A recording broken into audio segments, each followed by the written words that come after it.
নিজের দুঃখের কথাও কাউকে বললেন না, সুখের কথাও কাউকে বললেন না। কথাটা একটু শুনতে আপনার কাছে অন্যরকম লাগলেও একটু ভিতরে গেলে আপনি নিজেই বুঝতে পারবেন। আপনি নিজের মনের দুঃখ কষ্ট সহ্য করতে না পেরে হালকা করার জন্য যাকে বলছেন, মনে রাখবেন আপনি তার কাছে কিন্তু কোনো না কোনো ভাবে একটু ছোট হয়ে যাচ্ছেন। নিজের দুঃখের কথাও কাউকে বললেন না, সুখের কথাও কাউকে বললেন না। কথাটা একটু শুনতে আপনার কাছে অন্যরকম লাগলেও একটু ভিতরে গেলে আপনি নিজেই বুঝতে পারবেন। আপনি নিজের মনের দুঃখ কষ্ট সহ্য করতে না পেরে হালকা করার জন্য যাকে বলছেন, মনে রাখবেন আপনি তার কাছে কিন্তু কোনো না কোনো ভাবে একটু ছোট হয়ে যাচ্ছেন। নিজের দুঃখের কথাও কাউকে বললেন না, সুখের কথাও কাউকে বললেন না। কথাটা একটু শুনতে আপনার কাছে অন্যরকম লাগলেও একটু ভিতরে গেলে আপনি নিজেই বুঝতে পারবেন।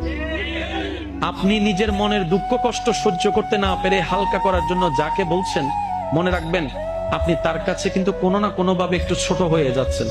নিজের